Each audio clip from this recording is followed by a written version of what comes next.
नमस्कार, मैं हूं अंजलि इस्टवाल। देश की बात में आपका स्वागत है। शुरुआत करते हैं इस वक्त आ रही एक बड़ी खबर से। बीजेपी नेता तेजिंदर बग्गा के खिलाफ गिरफ्तारी वारंट जारी हो गया है। इस वारंट को दरअसल मोहाली की एक कोर्ट ने जारी किया है। ये उसी मामले में है जिस पर उनके खिलाफ मामला दर्ज किया गया था पंजाब पुलिस की तरफ से, और उनकी गिरफ्तारी की कोशिश कल की गई थी। मोहाली कोर्ट का पंजाब पुलिस को अब आदेश है कि बग्गा को कोर्ट के सामने पेश किया जाए। हमारे सहयोगी शरद शर्मा हमारे साथ जुड़ गए।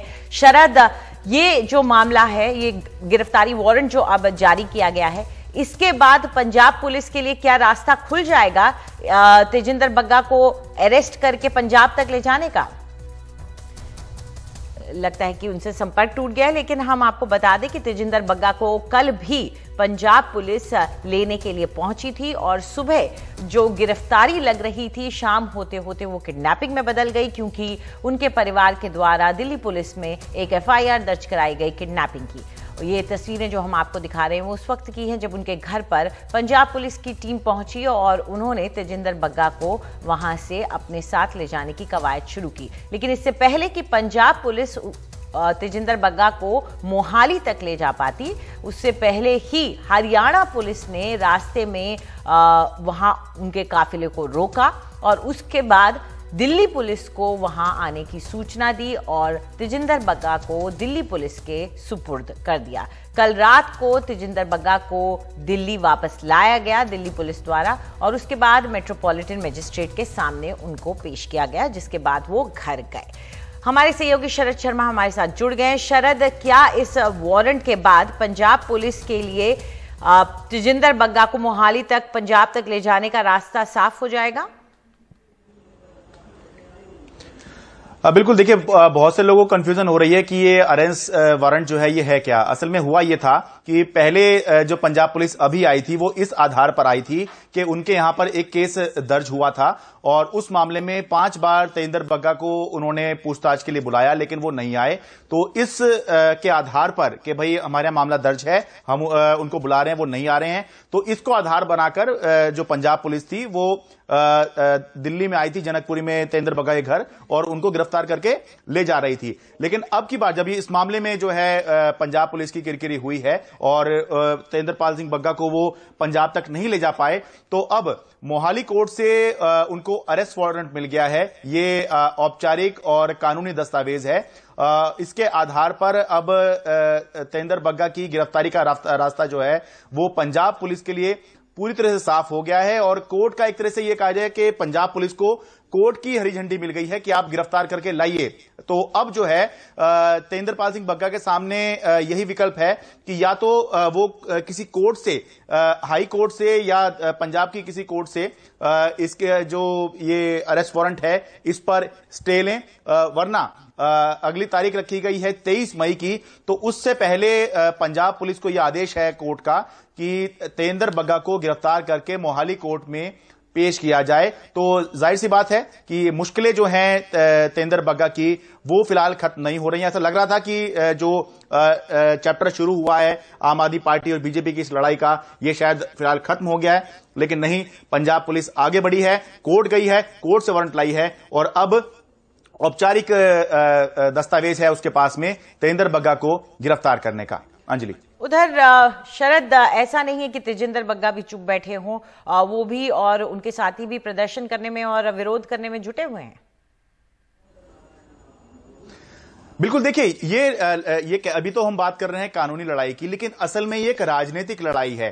तो उसी कहीं ना कहीं उसी राजनीति की वजह से जो है तेजिंदर बग्गा को गिरफ्तार करके कल पंजाब पुलिस ले जा रही थी, और उसी राजनीति की वजह से दिल्ली पुलिस ने भी एकदम फुर्सत तेजी से एक्शन लिया और हरियाणा पुलिस से संपर्क किया, और हरियाणा में जो है तेजिंदर बग्गा को रोक लिया गया और वहीं से वापस ले आए। तो ये एक राजनीति थी जो चल रही है, तो उसी को आगे बढ़ाते हुए कि तेजिंदर बग्गा का इतना नाम हुआ, तो अब जो है उसको वो आगे शोकेस करना चाह रहे हैं, और उसी के मद्देनजर आज जो बीजेपी के बड़े नेता हैं, साथ में तेजिंदर बग्गा जो हैं, उन्होंने दिल्ली के मुख्यमंत्री के घर के बाहर में विरोध प्रदर्शन भी किया है, और उनकी वही मांग है कि कश्मीर फाइल्स के ऊपर जो मुख्यमंत्री अरविंद केजरीवाल ने बयान दिया था, उसको लेकर वो माफी मांगे। तो एक तरफ कानूनी लड़ाई तो चल ही रही है, लेकिन कानूनी लड़ाई से ज्यादा बड़ी लड़ाई जो है वो राजनीतिक है। हम सब जानते हैं कि दिल्ली में जो इस समय लड़ाई है वो नगर निगम चुनाव को लेकर भी कहीं ना कहीं माहौल बनाने की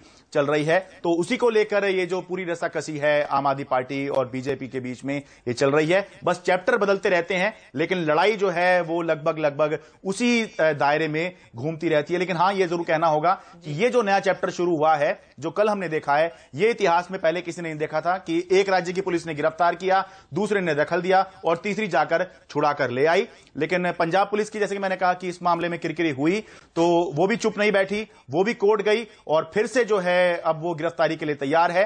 23 मई की तारीख है जब अगली सुनवाई होगी इस मामले में। उससे पहले जो है पंजाब पुलिस को तेजिंदर बग्गा को गिरफ्तार करके कोर्ट के सामने पेश करना है। अगर पेश नहीं करते हैं तो वो बताएंगी, पंजाब पुलिस बताएगी कि हमने इस मामले में क्या कार्रवाई की और अभी इस मामले के अंदर क्या स्टेटस है। तो निश्चित रूप से मुश्किलें जरूर बढ़ेंगी, कोर्ट के अंदर जाना होगा और कोर्ट से कहीं हायर कोर्ट से इस पे कम से कम अगर स्टे नहीं लगा तो जाकर या तो पेश होना होगा या गिरफ्तारी होगी। अंजलि, शुक्रिया इस पूरी जानकारी के लिए। तो अब पंजाब पुलिस हाथ में वारंट लेके तेजिंदर बग्गा का घर का दरवाजा खटखटाएगी। लेकिन इस सबके बीच दिल्ली में बीजेपी नेता तेजिंदर बग्गा की गिरफ्तारी पर जो बवाल खड़ा हुआ वो अब तक जारी है और बीजेपी के नेता आज मुख्यमंत्री अरविंद केजरीवाल के घर के बाहर प्रदर्शन कर रहे थे। इससे पहले कल तेजिंदर बग्गा की गिरफ्तारी को लेकर दिन भर ड्रामा चला और देर रात वो अपने घर पहुंचे। कल रात उन्हें द्वारका सिटी मजिस्ट्रेट कोर्ट के घर पर पेश किया गया। इसके बाद उन्हें घर जाने दिया गया और कोर्ट ने दिल्ली पुलिस को बग्गा को सुरक्षा मुहैया कराने के भी आदेश दिए हैं। और हमारे सहयोगी अक्षय डोंगरे दिल्ली के सिविल लाइन से दे रहे हैं ये रिपोर्ट।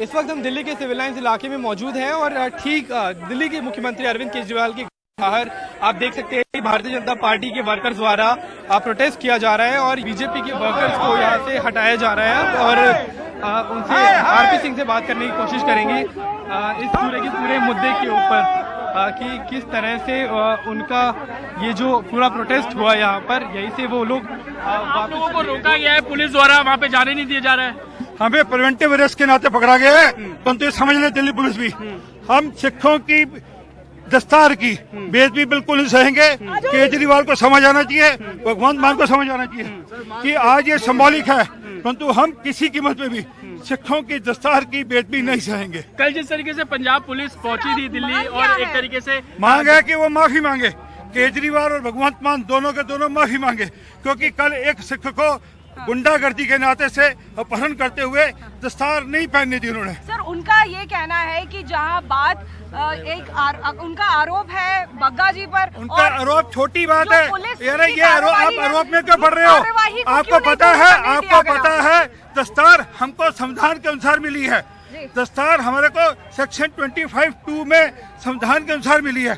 अगर हमको वो नहीं पहनने दी जाएगी इसका मतलब आप दस्तार का नहीं संविधान का अपमान कर रहे हैं, इसलिए हम ये प्रोटेस्ट करने आए हैं। लेकिन क्या अरविंद केजरीवाल कर रहे हैं पंजाब पुलिस को? वो पंजाब पुलिस को एक गुंडा एलिमेंट की तरह यहाँ पे अपहरण करने के लिए भेजते हैं। तरह के खुलासे भी हो रहे हैं, डीएसपी को लेकर सिरसा साहब अलग तथ्य सामने रख रहे हैं। अभी तो बहुत खुलासे होंगे, पर आज खुलासे होंगे ये बीजेपी वर्कर्स का कहना है। लेकिन लगता है कि जो प्रोटेस्ट था वो अब यहाँ पर थमता दिख रहा है, क्योंकि जितने भी वर्कर्स यहाँ पे मौजूद थे उन सभी को हटा लिया गया है और प्रिवेंटिव अरेस्ट किया जा रहा है। तो जितने भी लोग यहाँ मौजूद थे अब तितर बितर हो चुके हैं और पुलिस ने उन्हें वापस खदेड़ दिया है। तो जो कोशिश बीजेपी वर्कर्स द्वारा की जा रही थी, आप देख सकते हैं यहाँ पर सभी बीजेपी वर्कर्स, मनिंदर सिंह सिरसा भी बस में मौजूद है और इन्हें पुलिस स्टेशन ले जाया जाएगा। प्रिवेंटिव अरेस्ट किया गया है और यहाँ पे ये प्रोटेस्ट तो रुक गया है, लेकिन बीजेपी का कहना है कि आगे भी ये प्रोटेस्ट जारी रहेंगे। आज का तो सिर्फ सिंबॉलिक था और आगे भी ये लड़ाई जारी रखेंगे। कैमरा पर्सन संजय कौशिक के साथ मैं अक्षय डोंगरे, NDTV इंडिया। तो तेजिंदर बग्गा की गिरफ्तारी के मामले पर बीजेपी के नेता लगातार अरविंद केजरीवाल पर निशाना साध रहे हैं। ये कोई गुनाह नहीं है, ये गलत बात है।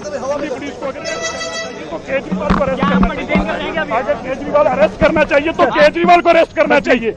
मैं कहना चाहता हूँ अगर अरेस्ट होना चाहिए तो केजरीवाल, ये हमारा इलीगल दिल्ली पुलिस को डिटेन करना चाहिए अरविंद केजरीवाल को, जो नशा तत्वों का साथ दे रहा है। ऐसे अरविंद केजरीवाल जो नशे के कारोबारियों का साथ दे रहा है। वो ये बताएं कि आम आदमी पार्टी के किस नेता के पास यूपी पुलिस पहुंची है।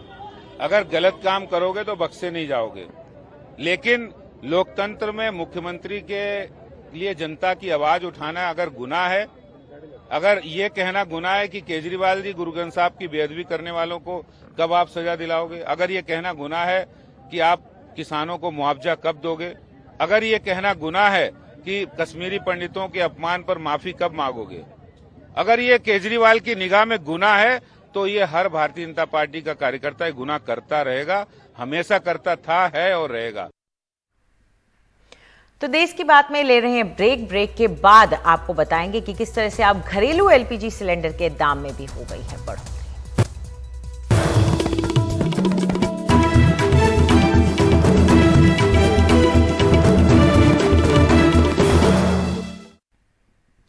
महंगाई पर एक के बाद एक जनता को झटके लग रहे हैं।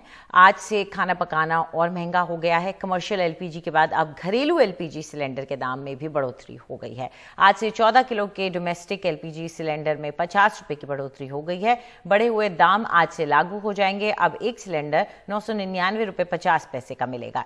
इससे पहले घरेलू एलपीजी के दाम 22 मार्च को भी 50 रुपए बढ़ाए गए थे।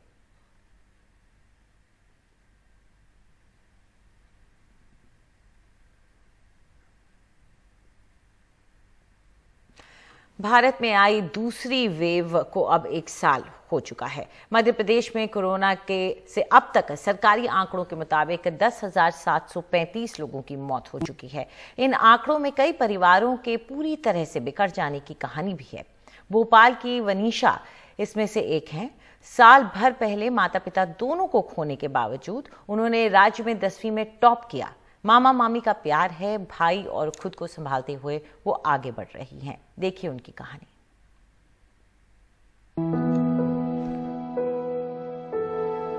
I'll be a stronger daddy without you. With a heavy heart, I bid you goodbye. For you left me all alone to cry. Now every tear fetches a memory of yours, but I hold it back and don't let it flow. वनिशा की सुबह वैसी ही है। उठना, पढ़ना, पूजा करना, school जाना। बस नहीं है तो माँ की थपकी, पापा का प्यार से पुचकारना। ये कमी मामा मामी पूरी करने की पूरी कोशिश करते हैं। संभलने में ही काफ़ी टाइम लगा। उसके बाद फिर अपनी पढ़ाई को साथ साथ कंटिन्यू रख के जो भी जितने भी जैसे सर्कमस्टांसेस आते जा रहे थे उसको एक साथ रखना, उसको एक साथ संभालना काफ़ी डिफ़िकल्ट रहा। और जितना भी जैसे कभी कभार जब पापा का ऑफिस शिफ्ट करना था या मम्मा का ऑफिस वगैरह में जाना हुआ, डॉक्यूमेंट्स ढूंढने पड़े, फिर लोन का एंड जो हमारा नया घर था उसका लोन, उसके साथ पढ़ाई को एक बैलेंस बना के रखना, काफ़ी क्लासेस मिस हुई उसको कवर अप करना। मध्य प्रदेश में वनिशा 10वीं की टॉपर थी, 11वीं में भी अव्वल आई। अब लक्ष्य IIT है। छोटे भाई को लेकर थोड़ी परेशान रहती हैं। बड़ी परेशानी लोन रिकवरी दस्तावेजों के लिए आने वाले फ़ोन कॉल हैं। सब ऑफलाइन खुद शुरू हो गया है तो थोड़ा सा अजीब लगता है कि अब जैसे कभी कभार सर लोग पेरेंट्स का टॉपिक ऐसे बात करने लगते हैं तो थोड़ा सा अच्छा नहीं लगता है। बाकी ठीक है, अभी कोप अप कर रहे हैं, धीरे धीरे सब हो जाएगा। 1 साल में हम लोग काफ़ी स्ट्रॉन्ग हुए इमोशनली, मेंटली और जैसे लाइफ डिसीजंस कैसे लेना है, कैसे जो शायद से जो लाइफ 4-5 साल बाद एक एज अडल्ट देखनी होती थी वो शायद से अभी से ही देखना पड़ रहा है। जैसे मैं अपना कुछ पढ़ रही हूँ, अपने फ़्लो में हूँ, अपने फ़्लो के साथ पढ़ रही हूँ तो उसमें एकदम से कॉल आता है एंड फिर उस बारे में सोचने लगती हूँ। जैसे मान लीजिए लोन का कॉल आया कि आपने लोन नहीं भरा है एंड आपकी ये ड्यू डेट है, या फिर उस समय डॉक्यूमेंट्स के लिए काफ़ी कॉल आए कि ये डॉक्यूमेंट यहाँ चाहिए, इस ऑफिस में ये लगेगा, इस ऑफिस में ये लगेगा, आधार कार्ड, डेथ सर्टिफिकेट वगैरह ये सब। मैं चाहूँगी कि ऐसे कॉल्स ना आए क्योंकि पढ़ाई में काफ़ी डिस्टर्बेंस होता है। इनके पिताजी ने मकान बना रहे थे, वो उसका हाउस लोन था, उनका LIC का ही हाउस लोन था। वे LIC के ही MRDT क्लब मेंबर थे। लेकिन शायद LIC को ही नहीं मालूम था कि मैं MRDD क्लब मेंबर तो इतनी बड़ी दुर्घटना हो गई। तो वो लगातार लोन रिकवरी के लिए नोटिस दे रहे हैं। तो बच्चों को उसका मानसिक तनाव तो होता है, क्योंकि बच्चे नाबालिग हैं। मैं अभी लीगल गार्जियन नहीं बना हूँ, सरकार ने मुझको इनका संरक्षक बनाया है, महिला बाल विकास और बाल संरक्षण समिति ने। तो मैं कानूनी तौर पर अभी फाइनेंस का कोई भी काम नहीं कर रहा, मैं लोन में कहीं पर भी आगे कोई कदम नहीं उठा पा रहा हूँ, क्योंकि बच्चे बालिग नहीं हैं। जब बच्चे बालिग होंगे तो इनके पिताजी के जो पैसे इनको मिलेंगे उसके द्वारा लोन चुकाया जाएगा। तो लोन को लेकर ये मानसिक परेशानी में रहते हैं। भावनात्मक बेफिक्री ममेरे भाई बहनों के प्यार ने दूर कर दी। ऐसे में मामा मामी बच्चों की पढ़ाई को लेकर बेफिक्र हैं, लेकिन खेल को लेकर फिक्रमंद। हमारे और इनके बीच जो बातचीत और जो होती है वो बिल्कुल लिमिटेड टाइम की होती है कि इवनिंग में जब हम मिल रहे हैं तो पढ़ना ज़रूरी है और वो पढ़ रहे हैं, तो मैं चेंज भी नहीं कहूँगी। और विवान तो थोड़ा सीरियस हो गया तो उसको लगता है दीदी कर रही है तो मुझे भी पढ़ना है, तो उनको अब खेल में, स्पोर्ट्स में, अब समर वेकेशन में इनके समर कैंप्स हैं तो उसमें मैं डालूँगी। बच्चों की मानसिक स्थिति तो बदलती रही, बनती बिगड़ती रही, क्योंकि समाज के प्रश्न होते हैं। ओपन हो गए स्कूल कोरोना के बाद, तो वहाँ पर अन्य बच्चों के साथ मिलना और वहाँ पर कहीं ना कहीं ऐसे प्रश्न होना या शिक्षक के द्वारा ही कोई लेक्चर देना मोटिवेशन का, जिसमें उनके पेरेंट्स का उल्लेख होना, तो इसमें बच्चों की जो मानसिक स्थितियाँ हैं वो थोड़ी बनती बिगड़ती रहीं। बहरहाल संवेदनाओं के ज्वार के बीच सरकार इस बहस में उलझी है कि देश में WHO की रिपोर्ट गलत है। मध्य प्रदेश सरकार ने भी इसे नकार दिया है, लेकिन वो उन परिवारों से क्या कहेगी जिसके दस्तावेजी सबूत उनकी आंखों में कैद हैं। माँ बाप का जाना यथार्थ होता ही कब है। शायद तभी कभी निदा फाजली ने लिखा था, मैं तुम्हारी कब्र पर फातिहा पढ़ने नहीं आया, तुम्हारे मौत की सच्ची खबर जिसने मुझको दी थी वो झूठा था, वो तुम कब थे, कोई सूखा पत्ता हवा से गिर के टूटा था। तुम्हारे हाथ मेरे उंगलियों में सांस लेते हैं, मैं जब भी लिखने के लिए कागज़ कलम उठाता हूँ अपनी कुर्सी पर बैठा हुआ तुम्हें ही पाता हूँ। तुम्हारी कब्र पर जिसने तुम्हारा नाम लिखा है वो झूठा है, वो झूठा है, उसमें मैं दफन हूँ, तुम मुझ में ज़िंदा हो, कभी वक्त मिले तो फातिहा पढ़ने चले आना। भोपाल से कैमरा पर्सन रिजवान खान के साथ अनुराग द्वारी, NDTV इंडिया।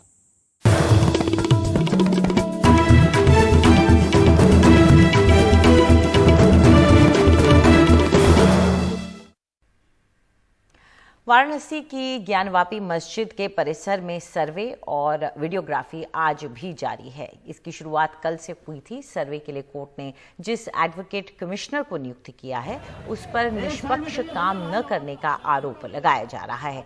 ये आरोप अंजुमन इंतजामिया मसाजिद कमेटी की तरफ से लगाया गया है और आपको बता दें कि उनके वकील ने ये बात कही है। उन्होंने हिंदू पक्ष के दबाव में काम करने का आरोप कमिश्नर पर लगाया है। एडवोकेट कमिश्नर को बदलने की मांग पर कोर्ट अब 9 मई को सुनवाई करेगा। ज्ञानवापी मस्जिद के बाहर सुरक्षा के जबरदस्त इंतजाम है।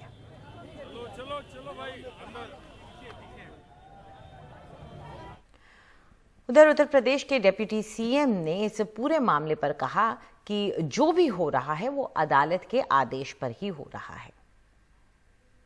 देखिए, जो लोग सवाल खड़ा कर रहे हैं वही देश के सामने, प्रदेश के सामने सवाल स्वयं बने हुए हैं।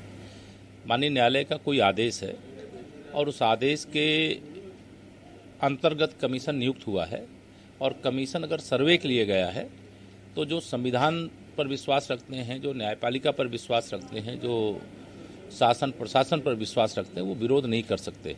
जो विरोध कर रहे हैं निश्चित तौर से वो अराजक तत्व हो सकते हैं और ऐसी चीज़ें नहीं करनी चाहिए। सरकार का इसमें कोई रोल नहीं है। ये तो माननीय न्यायालय का आदेश है जिसका अनुपालन कराने में जो भी ज़रूरत पड़ेगी सरकार की ओर से सहयोग होगा, लेकिन कोई माननीय न्यायालय के किसी आदेश की अवहेलना करने का प्रयास ना करे, ऐसी हम अपेक्षा करते हैं।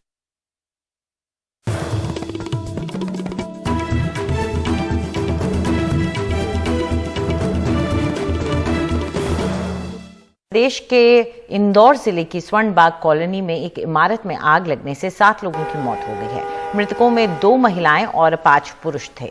बचाव दल ने 9 लोगों को सुरक्षित निकाल लिया है। तड़के करीब 3 बजे के आसपास ये हादसा हुआ। शॉर्ट सर्किट से आग लगने की आशंका जताई जा रही है और पुलिस अभी अपनी जांच कर रही है। मुख्यमंत्री ने मृतकों के परिजनों को 4 लाख रुपए का मुआवजा देने का ऐलान किया है।